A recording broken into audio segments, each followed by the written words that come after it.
Muito obrigado, irmão Edson. Boa noite a todos que estão aqui presentes na igreja e também os que estão nos assistindo nos canais aqui da Igreja Central de Curitiba. Sejam bem-vindos. Para mim é um privilégio estar aqui, uma alegria.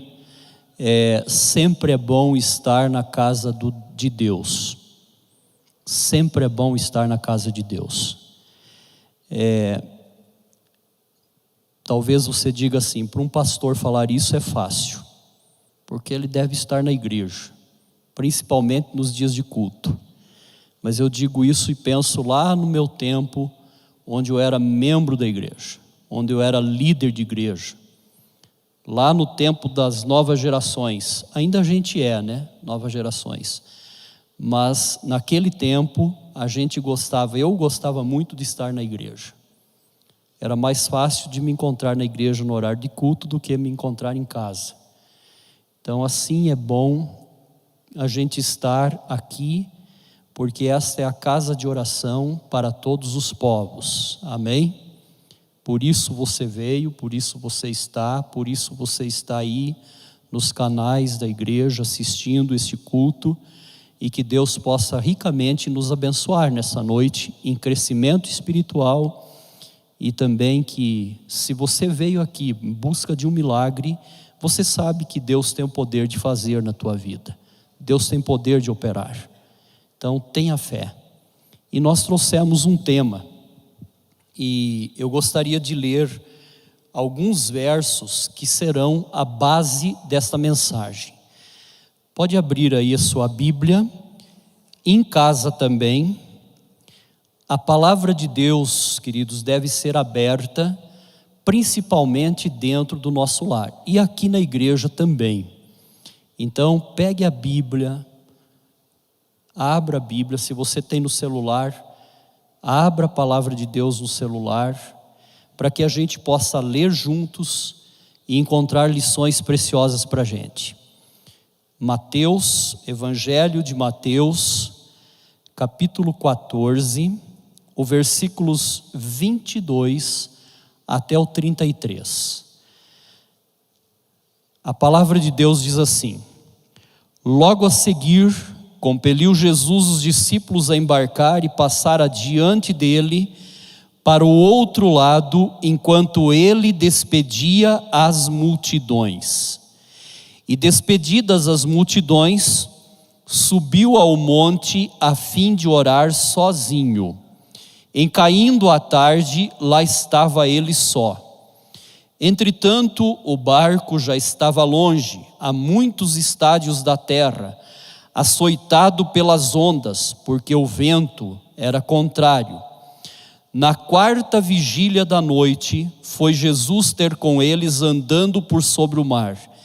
E os discípulos, ao verem-no andando sobre as águas, ficaram aterrados e exclamaram: é um fantasma! E tomados de medo gritaram.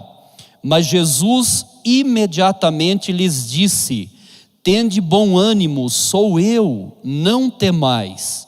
Respondeu-lhe Pedro e disse: se és tu, Senhor, manda-me ir ter contigo por sobre as águas. E ele disse: vem.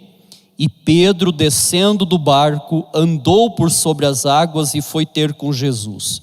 Reparando, porém, na força do vento, teve medo e, começando a submergir, gritou: salva-me, Senhor.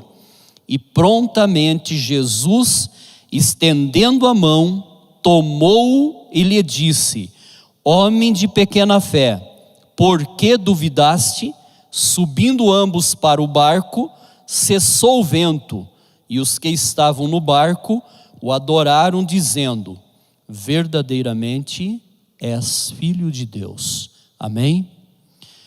Bom, aqui nesse texto bíblico, nós temos algo extraordinário para a gente. Aqui nos fala sobre como nós vencermos as tempestades. Por isso eu trouxe o tema aí, vencendo tempestades. Antes de ver maneiras que nós devemos, atitudes que nós devemos ter para vencer as tempestades, eu gostaria de pelo menos enumerar algumas aqui, não são muitas, mas nosso Senhor Jesus Cristo passou por muitas tempestades nessa terra aqui, e nós gostaríamos de enumerar algumas que estão pertinho desse verso, desse texto, desses versos. Se você perceber, no capítulo 13, pode ver aí, de Mateus mesmo, no versículo 53 em diante até o 57, a gente lê aí sobre Jesus pregando. E ele foi pregando e chegou até Nazaré. Até Nazaré. Nazaré era a terra de Jesus. É onde ele viveu. É onde Jesus viveu. E, chegando ali, ele começou a ensinar, como o texto informa, na sinagoga. Mas o que aconteceu com Cristo? O que aconteceu com nosso Senhor Jesus? Ele foi rejeitado. Ele foi rejeitado pelos seus. Se você for no versículo 58, você que está em casa também, diz ali que ele não fez muitos milagres ali em Nazaré, por causa da incredulidade deles. Ou seja, aqui nesse texto, nesses versos aqui, fica muito, muito claro que Jesus enfrentou a tempestade da rejeição. E aí, essa tempestade é forte ou é fraca? Talvez eu esteja pregando para alguém neste momento, aqui na igreja, e talvez aí na sua casa, na direção do seu carro, não sei, aonde você está. Talvez você já foi rejeitado por sua família. E aqui é esta tempestade que aconteceu com Cristo. Eu tenho algo para dizer para você nesta noite. Se você enfrenta, e se você enfrentou essa tempestade, você precisa de estar bem ciente de que Jesus passou por ela. Mas tem outra tempestade aqui. Nós não fomos em outros textos da Bíblia. Para ficar aqui dentro de Mateus, a gente vai usar algum outro dentro desse contexto aqui, dos versos 22 a 33 do capítulo 14. Mas aí no capítulo 14, no versículos 1 até o 12, nós temos outra tempestade que Jesus enfrentou. Qual foi ela? Tá fácil, né? Foi a tempestade da morte. Mas por que não lê o texto onde Jesus enfrentou o sofrimento? Realmente ele enfrentou a tempestade da morte na vida dele. Mas aqui nós gostaríamos de chamar a tua atenção agora, todos os que estão me ouvindo, porque Cristo Jesus, aqui nesse texto bíblico, ele enfrentou a tempestade como talvez muitos de nós enfrentamos nesses últimos anos que passaram aí, principalmente nos 2 últimos anos. Amigos nossos, parentes nossos, que nos deixaram, não só por motivo Covid, mas outras enfermidades também. Então, queridos, quem é que morre aqui nesse texto? João Batista. Quem era João Batista? Primo de Jesus. Muito obrigado, isso que eu gostaria de ouvir. Primo de Jesus. Ele foi precursor, ele foi aquele que anunciou a vinda do Salvador, mas em parentesco ele era primo de Jesus. Eu me dou muito bem com os meus primos, com os meus parentes. Talvez algum outro aí não tenha alguma diferença com algum parente, mas é bom quando a gente está em paz com Deus e em paz com todos, né? E eu creio que Cristo Jesus, nosso Senhor Jesus, ele amava esse primo, ele gostava muito de João Batista. Em 2018 eu estive lá onde supostamente João Batista foi decapitado. E foi um dos lugares, queridos, que me emocionou. Eu chorei ali. mesmo que não seja o local, mas historicamente é o lugar. Por quê? Porque eu pensei na vida daquele homem que foi fiel até a morte. Até a morte. Ele foi decapitado. Pensa, nosso Senhor Jesus Cristo receber a notícia de que um primo, ou seja, o seu primo, tinha sido feito o que com ele? Cortado a cabeça dele fora do corpo. Drástico. É tempestade ou não é, gente? Jesus enfrentou a tempestade da morte. Por isso, se você passou por isso, ou está passando recentemente, olhe para Cristo Jesus, porque Ele passou por isso. Nós já vamos ver como vencermos essas tempestades. Mas tem outra aqui. A outra tempestade aparece no capítulo 14, principalmente ali nos versículos 15 e 16, onde Jesus estava falando com uma multidão e chegou o momento em que eles precisavam de comer, e os discípulos se preocuparam com isso, como muitos se preocupam, né? E Jesus, e eles chegaram e fizeram uma proposta para o nosso Senhor Jesus Cristo, para o mestre deles, né? Mestre, despeça essa multidão para que eles vão e procurem o que comprar para comer. Aí Jesus olhou para eles e disse: dai-lhes vós mesmos o que comer. E aí no verso 17 tem algo interessante ali, onde eles dizem assim: não temos aqui senão 5 pães e 2 peixes. Jesus estava diante de uma multidão, como você conhece aqui, no final do texto, 5.000 homens, além de mulheres e crianças. Então, nitidamente a gente vê que ele enfrentou nosso Senhor Jesus. Ele enfrentou a tempestade da escassez. O que é isso? É quando você chega em casa, no final do mês, né? O salário vem e você precisa de pagar a conta, e a conta é mais alta do que o salário que veio. Escassez. Escassez. A gente nunca sabe aonde ela pode estar. É uma tempestade também. Se você passa por isso, o nosso Senhor Jesus enfrentou também essa tempestade. E a última tempestade, para a gente entrar na outra parte e última da mensagem, a última está no versículo 21 do capítulo 14, onde diz assim: e os que comeram foram cerca de 5.000 homens, além de mulheres e crianças.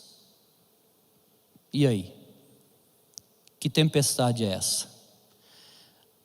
Eu vou dizer para vocês, queridos, que estão aqui na igreja e me ouvindo nos canais dessa igreja, talvez esta foi a mais forte tempestade que nosso Senhor Jesus enfrentou. Eu gostaria que você, se quiser deixar marcado aí, mas eu gostaria agora de ir com você no texto de João, Evangelho de João, porque é o mesmo texto, é o mesmo episódio, mas veja o que João diz em algum detalhe aqui para a gente, e aí você vai entender que tempestade é essa. João capítulo 6, o versículo 14 e 15, diz assim, vendo, pois, os homens o sinal que Jesus fizera, que foi o milagre dos pães e peixes, disseram: este é verdadeiramente o profeta que devia vir ao mundo. Sabendo, pois, Jesus que estavam para vir com o intuito de arrebatá-lo para o proclamarem rei, retirou-se novamente sozinho para o monte. Queridos, imagine 5.000 homens, além de mulheres e crianças. Existiria um melhor lugar para proclamar Jesus rei? E eles já estavam comentando. Se você ler o capítulo Uma Noite no Lago, do livro Desejado de Todas as Nações, você vai perceber que ali está escrito algo que revela que eles tinham essa intenção. E diz assim, em seu entusiasmo o povo estava disposto a coroá-lo imediatamente rei, depois que ele fez a multiplicação dos pães e dos peixes. Ou seja, qual foi a tempestade que Jesus enfrentou aí? Foi a tempestade do quê? Da exaltação, do orgulho, da exaltação própria, do orgulho. Jesus não veio nesta terra para se orgulhar e para se exaltar. Ele veio para te exaltar, meu querido, amém? Ele veio para levantar você do lugar que você nunca deveria ter ido ou caído. É isso que Jesus veio fazer aqui. E eles estavam confundindo tudo. Por quê? Porque Jesus estava lidando com pessoas que queriam estar sempre em evidência, sempre se aparecendo, sempre querendo ser o maior. Lembram de um detalhe na vida desses discípulos? Quando a mãe de um chegou para Cristo e disse assim: Senhor, no dia da sua vinda, faça com que um sente à sua direita e outro à sua esquerda. Só isso. Olha o tipo do pedido, gente. Um querendo ser maior, mais do que o outro. E esta para mim foi uma terrível tempestade que Jesus enfrentou. E agora, voltemos os nossos olhares para a Bíblia, no versículo 22 em diante.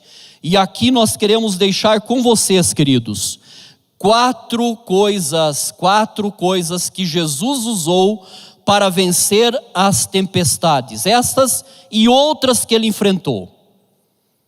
Primeiro, veja o versículo 22. Logo a seguir, compeliu Jesus os discípulos a embarcar e passar adiante dele para o outro lado, enquanto ele despedia as multidões. Você vai dizer, mas o que ele usou aqui? Você quer saber? Eles tinham tomado as providências, como eu falei para vocês, para coroá-lo como rei de Israel. Sabe o que Jesus fez? É demais isso aqui. Ele chamou os discípulos,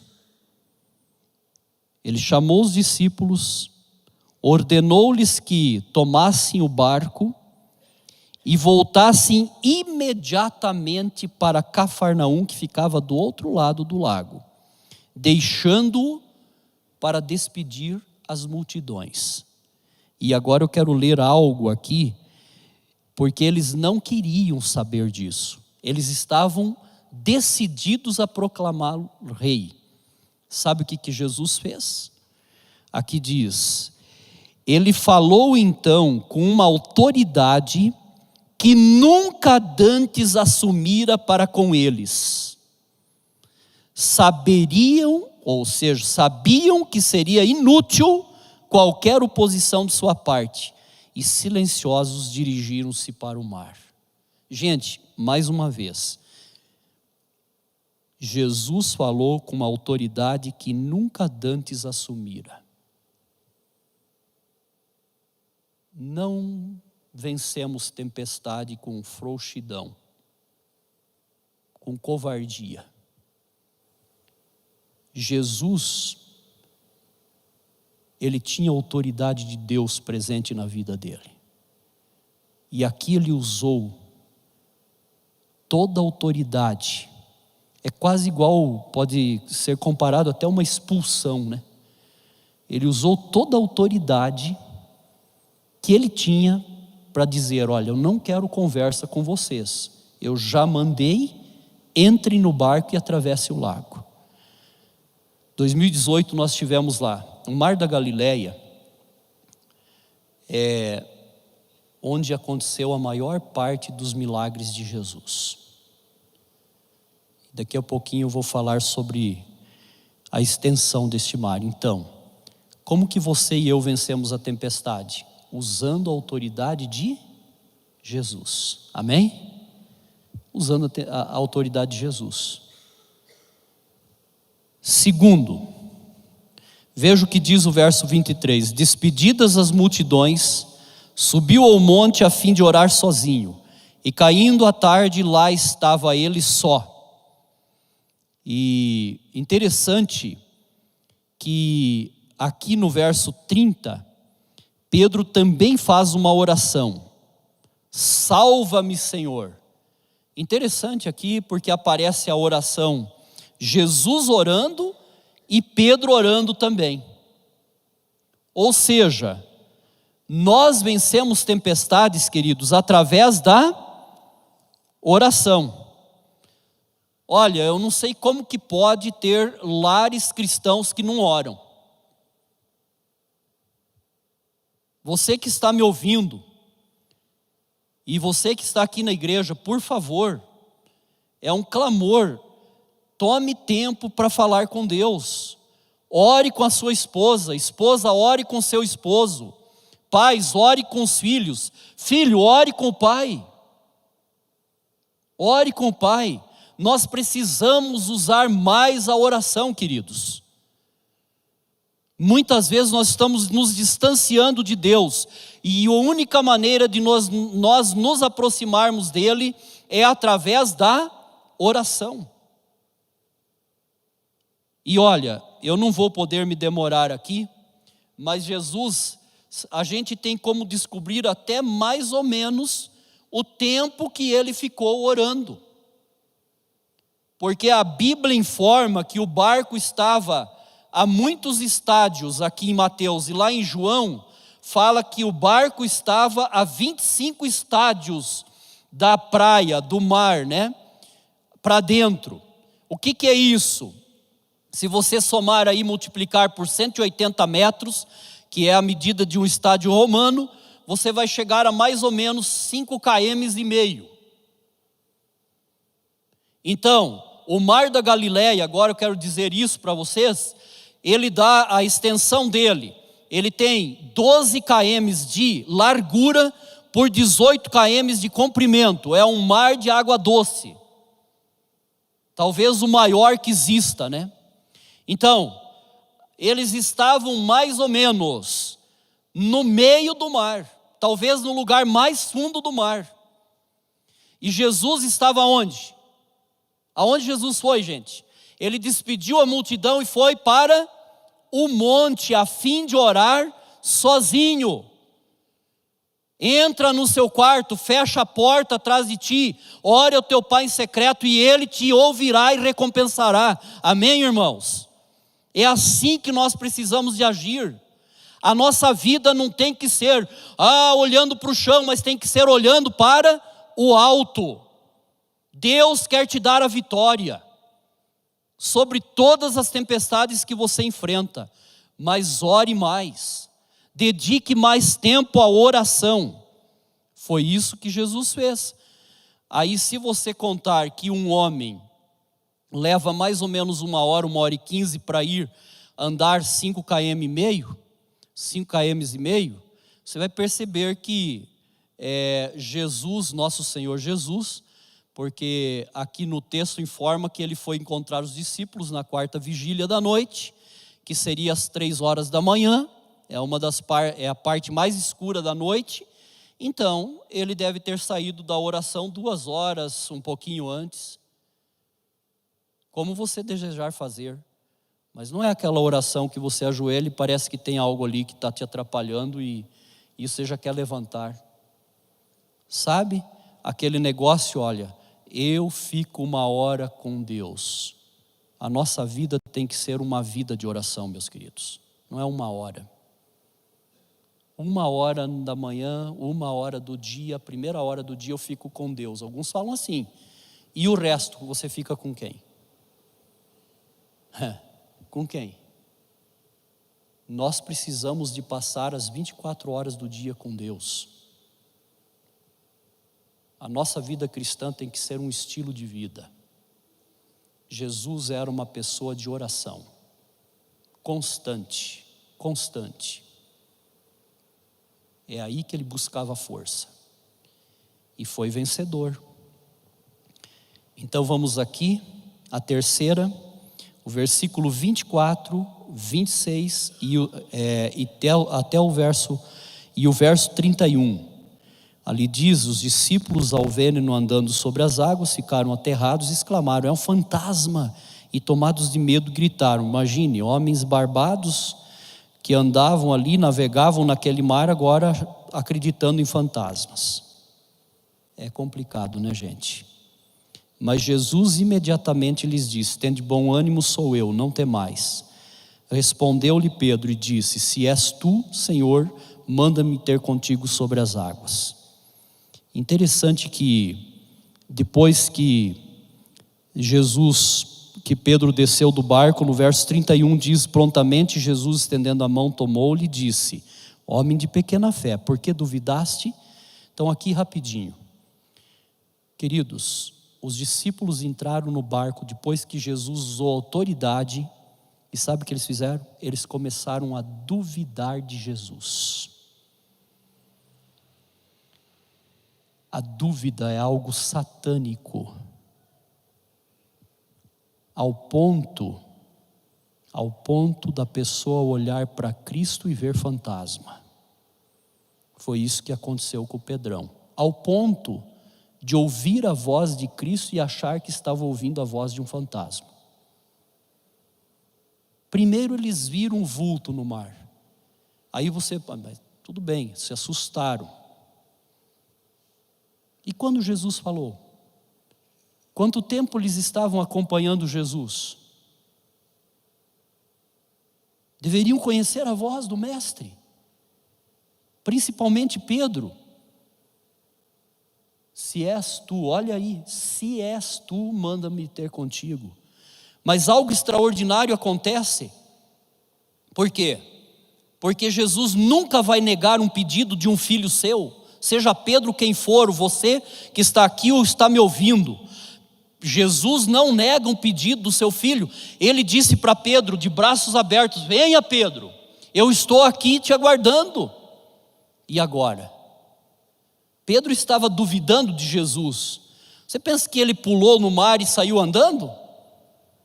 Não, leia aí o capítulo do Desejado de Todas as Nações. Claro que não. Ele tirou o pé fora do barco e foi testar se a água realmente estava segurando ele. E agora? Segurou o primeiro, e agora eu vou tirar o outro? Não. Dúvida é isso que gera. E o que é o contrário de dúvida, gente? É fé. Nós vencemos as tempestades na nossa vida com fé. Sem fé é impossível agradar a Deus, não é assim que diz Hebreus?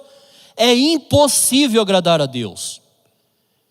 Nós vamos ser vencedores se a gente orar e com fé, usar a autoridade de Cristo, orar e ter fé, não duvidar. Jesus advertiu Pedro. Imagine Jesus pegando Pedro ali na água e puxando ele assim. Eu te disse, você não ouviu o que eu falei para você? Você é teimoso mesmo, por que você fica duvidando de mim? E afunda Pedro novamente na água. É assim que você conhece Jesus? Claro que não. Aqui a Bíblia diz assim, que Pedro orou e disse, salva-me. É uma das orações mais curtas da Bíblia. Salva-me, Senhor. E aí a Bíblia diz, prontamente Jesus estendeu a mão e segurou na mão de Pedro, amém? E tirou ele fora da água. É isso que Jesus faz por mim e por você. Mesmo a gente sendo homens e mulheres que duvidem, Jesus faz isso por nós. E encerrando, No versículo 27 em diante diz: mas Jesus imediatamente lhes disse: tende bom ânimo, sou eu, não temais. Respondeu-lhe Pedro e disse: se és tu, manda-me ir ter contigo por sobre as águas. E Jesus disse para ele: vem. E Pedro, descendo do barco, andou sobre as águas e foi ter com Jesus. E agora veja, gente, 30. Reparando, porém, na força do vento, teve medo. E começando a submergir, gritou: salva-me, Senhor. Queridos, em vez de olhar para a tempestade, você deve olhar para quem? Para quem? Para Jesus. O texto bíblico diz claramente para a gente que Pedro reparou mais na força do vento. Ele olhou para a onda e simplesmente centralizou a visão dele na onda. E esqueceu que atrás daquela onda estava quem?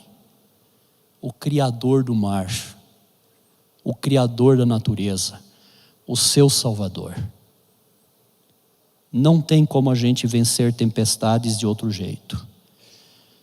Eu gostaria de fazer um convite para você nesta noite. Aceite ser um homem, uma mulher, uma criança, um adolescente, um jovem, uma jovem, que use a autoridade de Jesus, que ore, que tenha fé e que não esqueça uma coisa, de olhar sempre para Cristo Jesus. Paulo nos orientou para que a gente olhasse fixamente ao autor e consumador de nossa fé, Jesus. Hebreus 12, versículo 2. Só venceremos tempestades assim. Quantos querem vencer tempestades aqui? Amém? Você que está em casa me ouvindo também quer? Pode ficar em pé aqui na igreja. Você, se quiser parar um pouquinho agora, onde você está aí em casa me ouvindo, no carro, nós vamos fazer uma oração por todos nós nesse momento. Senhor Deus, Pai querido, é bom falar contigo e ter certeza que o Senhor ouve a gente. A gente não merece nada, nós somos seres humanos que muitas vezes caímos em pecado. Assim como os discípulos muitas vezes duvidamos de Ti, mas mesmo assim a gente enfrenta as tempestades, assim como o Senhor enfrentou, o Seu Filho amado enfrentou quando veio aqui. E por isso, Pai, nós queremos pedir que o Senhor nos ajude a usarmos a autoridade de Jesus para vencer essas tempestades. Que o Senhor nos ajude a sermos homens e mulheres de oração. Que a nossa fé em Ti cresça, cresça e cresça cada dia. Que se torne firme e abrangente até nos encontrarmos com Cristo. Também ajuda-nos a sermos homens e mulheres que não desviem os olhares de Ti, Senhor, mas que possamos olhar para Jesus todos os momentos da nossa vida. Cuide de cada pessoa aqui ao ir para casa. Proteja também o restante dessa semana, que seja uma semana de vitórias na nossa vida. Não merecemos nada, mas oramos no doce e precioso nome de Jesus. Amém, Senhor. Amém.